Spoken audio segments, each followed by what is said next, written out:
between you and the other Democratic runner. Is there another person now besides you? No. Okay. In the race, what is that?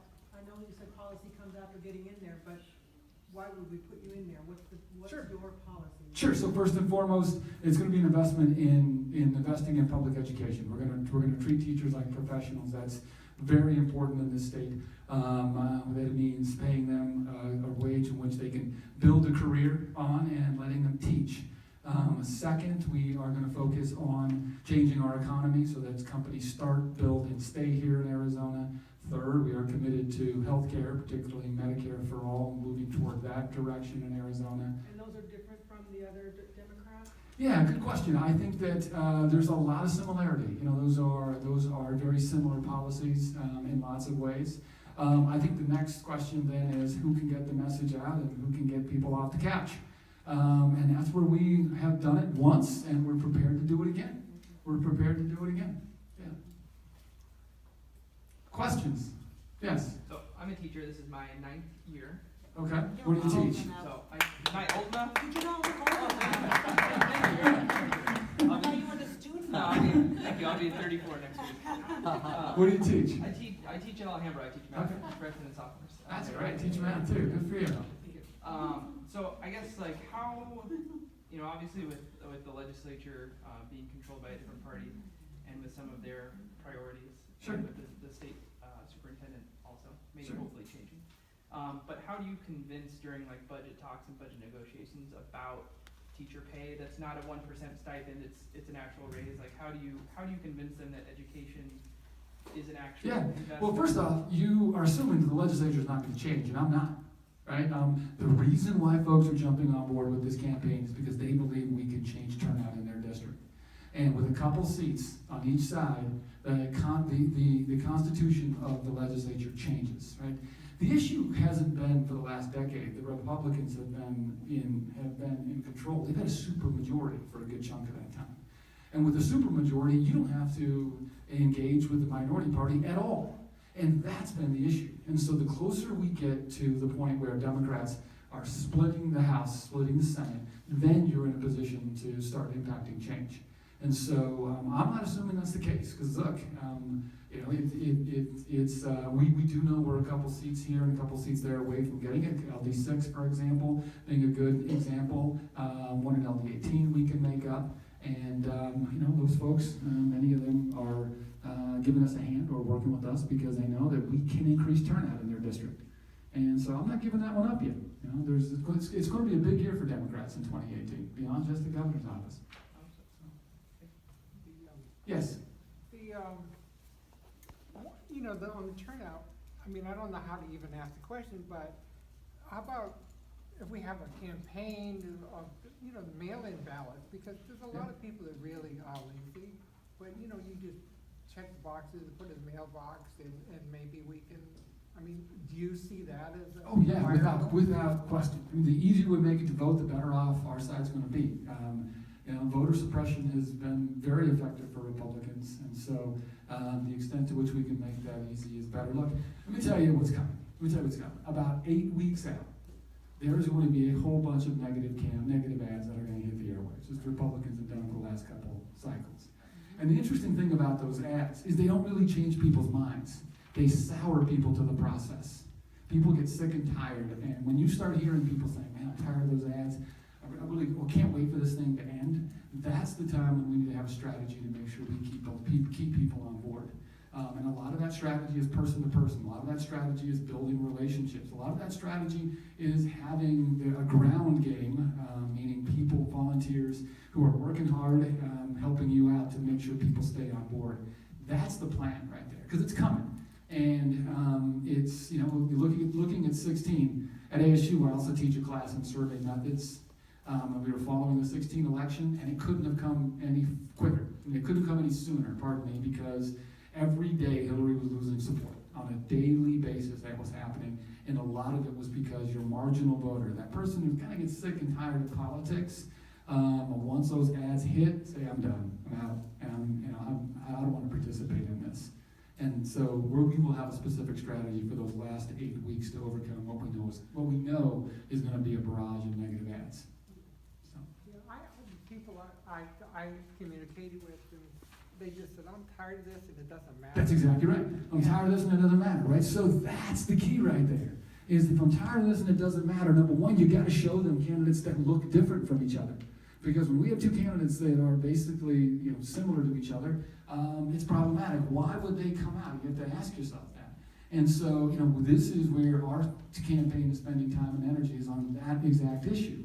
We are going to communicate to folks in their own language, in their own communities, through organizations and people that they trust that it does matter. And so, yeah, you're absolutely right. That's exactly what we have to overcome. We did a pretty good job. We got close in 14, with a very specific strategy to do just that, right? We lost by 0.5%.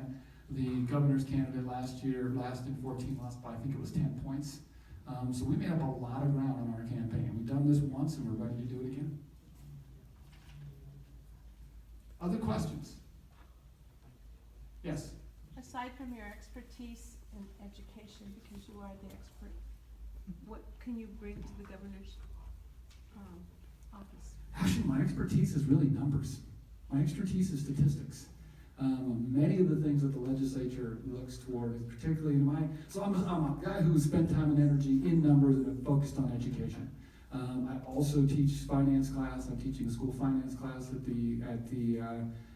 ASU right now, and so for me, the state policy is basically an exercise, and actually school district policy is basically an exercise in looking at numbers, and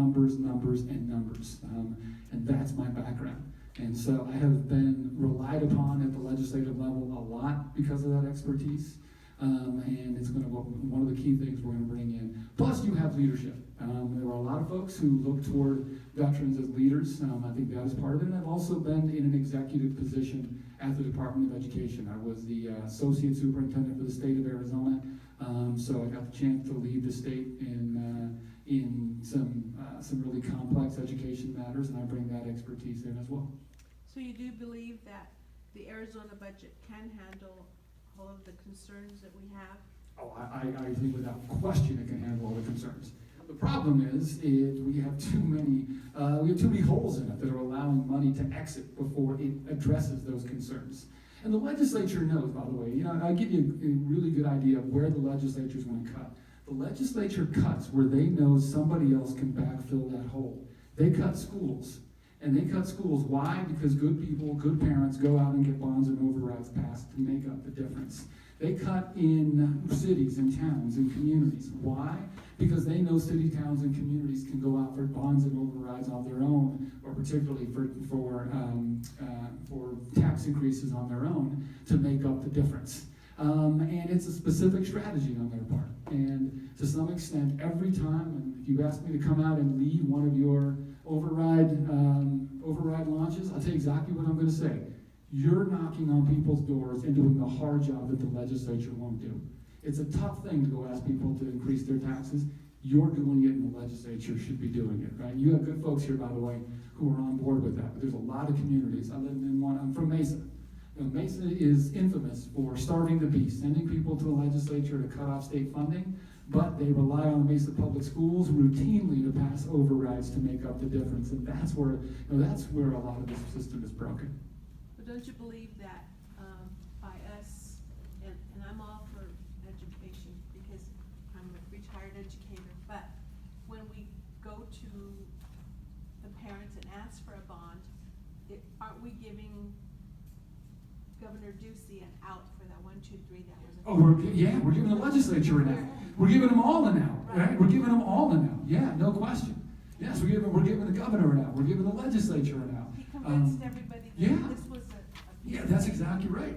We're giving them an out. We're doing the hard job, right? Parents are doing the tough job. We do it with the tax credits too. And we do it with the tax credits too. That's exactly right. I mean, if you stop and think about this, all of those dollars, which at one point were in our general fund, or part of our general fund, have leaked away through all of these mechanisms by which you turn to individual families, you turn to communities to make up for what the legislature fails to do.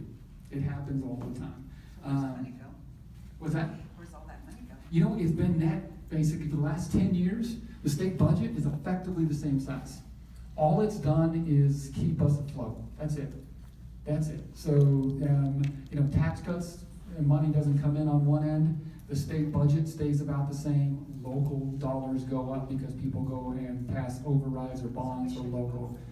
And so, I wouldn't say that, we're crazy, but it would be really, really nice. And there was a time, by the way, when overrides were for what people call bells and whistles, right? The thought was they were the extras.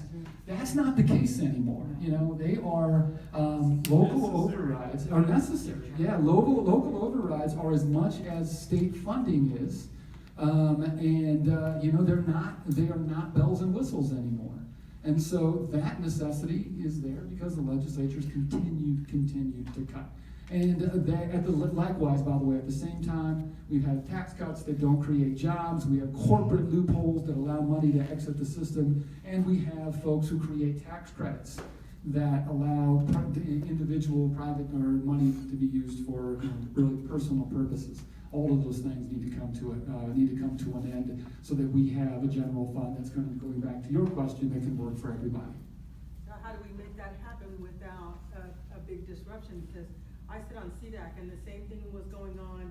The city of Glendale was paying for code enforcement from some grant money, because they were coming and getting a grant every year to pay for code enforcement in the poor neighborhood. Which, when I got on the board, I'm like, well, wait a minute, how does that make sense? Who's responsible for paying for the code enforcement folks? The city. Sure. Okay, so all of us in the poor zip code 85301, we've already paid taxes for this code enforcement, and you're now taking our grant money that's supposed to go to different things for that as well.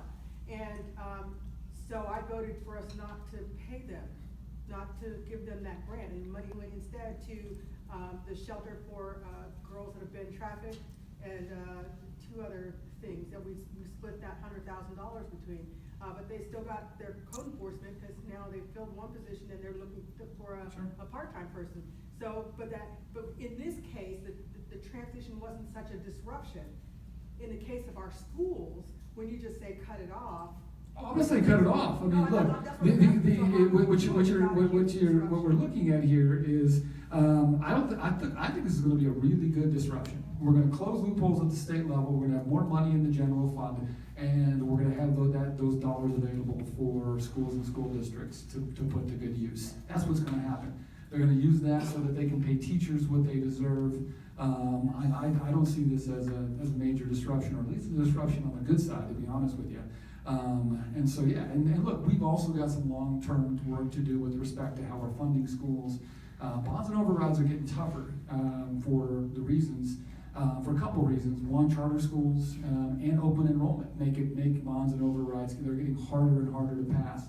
And we got to find a way so that local bonds and overrides aren't so deep that they become your operating and budget. Because look, if you're working off just state funding, your class sizes are huge. You probably have no pre-K. You probably have no programs for gifted students. You're working off some real bare bones money if you are working off state funding alone. In 2014, Gilbert was just starting to do that, and they went and they learned what it was like to work off of just state funding alone, and it really is bare bones. So that can't be the case. It can't be the case that a school district must pass a local bond and override, in this case an override, so that they can provide students with a quality education. It's not the way we should be running the state. She's got a question. Yeah.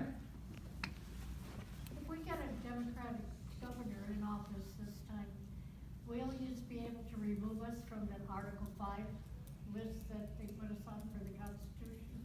Yeah, you can go a long way in that. And by the way, this is not just at the governor's level. This is going to be, I'm confident, there's a lot of action going on, both with respect to Senate seats, congressional seats. I find that we're going to have, in my opinion, some real significant changes at the governor's office and beyond. So You would have the looking forward power to it. to We would have the power to do, yeah, take us off the to list. take us off the list. Other questions? I have a question. Yeah. Go ahead.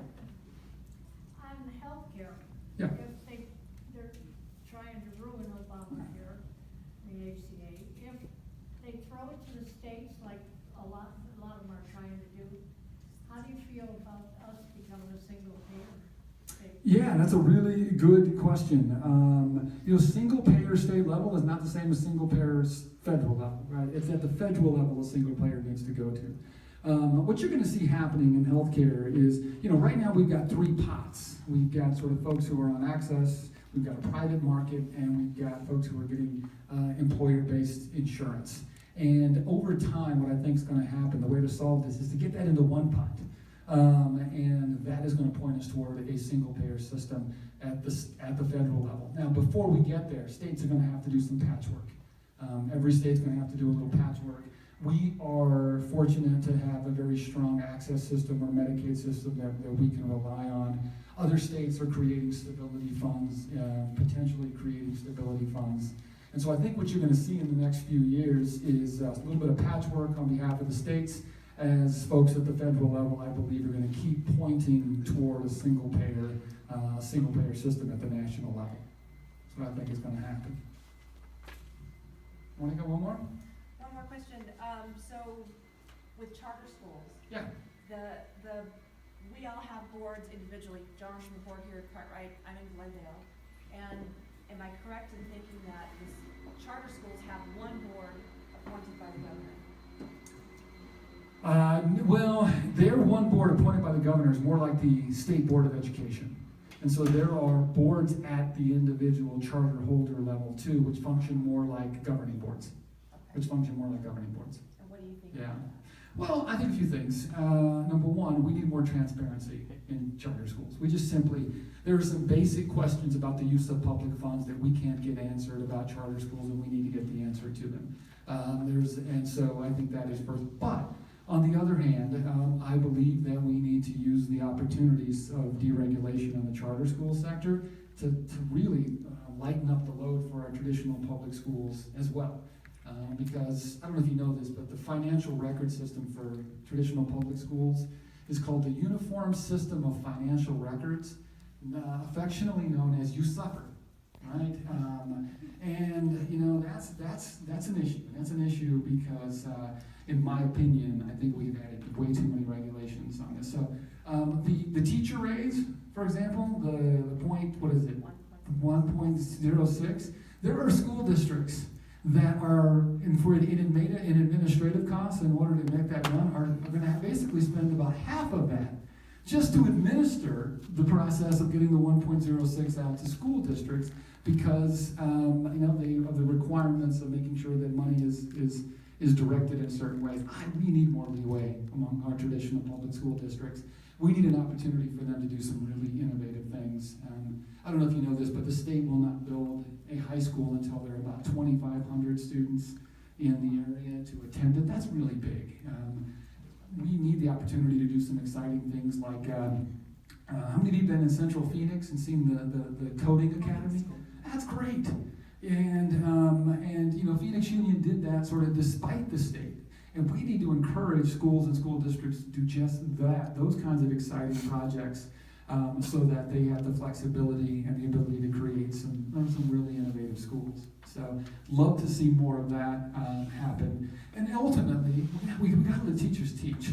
The thing that is the biggest part is this focus on standardized testing is killing the classroom, it's killing teachers, it's students. I mean, it's really, really doing a lot with respect to innovation and interest. And it's pretty simple, folks. It's not that hard. Everybody takes the test. It just doesn't count for everything when you look at evaluating schools. It's not a tough thing to do, truly. And going back to your question, this is what I was trained to do. And this isn't a situation where I could turn to somebody to run this stuff. I actually ran this stuff for several states at some point. And so you take the test, so you know everybody is accounted for, but the test accounts for 10, 15, 20%, and the rest are indicators that really show you what teaching and learning should look like and what a good school should look like. My high school in Mesa routinely wins a national award for volunteer service hours. I can't tell you how many thousands of hours their students do. And that doesn't count at all in the measure of the quality of that school, and it should, because those are experiences that are way more valuable than bubbling in the right answer to the test. Can I ask a question about the vouchers? Yeah. Can you some way guarantee that our taxpayer dollars that pays for vouchers schools not go out of the state? Yeah, that's interesting. So, you know, the ESA program has virtually no accountability associated with it, nothing. There's a report, it's almost like a balance sheet that parents have to report back. But, you know, this is a such circumstance, going back to my point about not knowing what public funds are being used for, that's a really good example. And absolutely, and so, you know, we have to know where those dollars are going. There's no requirement that the educational providers that parents are choosing are effective. And we would never stand for this in traditional public schools, and I think it's really setting a double standard. Definitely is. Yeah. One more question. Okay. So, you talk about businesses and healthcare and whatnot, and you're a statistician. Aren't there statistics that can show, that can prove to the other side that statistically corporations would be better off if they weren't paying for all this healthcare? It used to be that the corporations didn't pay for that, and we got higher wages. And in Germany, I'm a veteran myself, an Yeah. Army brat, and in Germany where it's covered, the companies don't have to pay for that. And so if they want to be. This statistics show that they're discussion, better though, off. this discussion is not about companies and corporations other than the ones in the healthcare business themselves. Those are the ones that are having an issue. I mean, let's look at, like, in Germany. But that's the argument they're giving. Well, no, in this case, this is really an issue of healthcare companies that have a stronghold. It isn't the manufacturing company here that's got a stronghold on the healthcare debate. It's the healthcare companies that do. So, if you want an example, prescription drugs. You're in Germany, how much was a prescription drug in Germany? And I bet the same drug in the United States is probably, my gosh, 10, 15, maybe 100 times more, right? You know, you can cross the border in Mexico and buy the same drug. I think that's really an issue of the industry, not in the industries outside, but really the industries within healthcare. The cost of it, yes, but the argument that moves voters is they say, well, you know, this is making us not competitive with other corporations overseas, and we can't compete, and that's why we can't raise wages, and the people follow that, and they vote that. I think personally, I haven't seen that argument. I think folks now, I personally haven't. I think folks now have an understanding that they have health care available to them, and dragging it and pulling it away is going to be hard to do. It's the reason why the Republicans haven't been able to do it. And so, you know, I think in this case, personally, now I've heard that same argument about corporate tax credits, but not about health care. So, folks, thank you very much. I appreciate it. Thank you for your time. Thank you.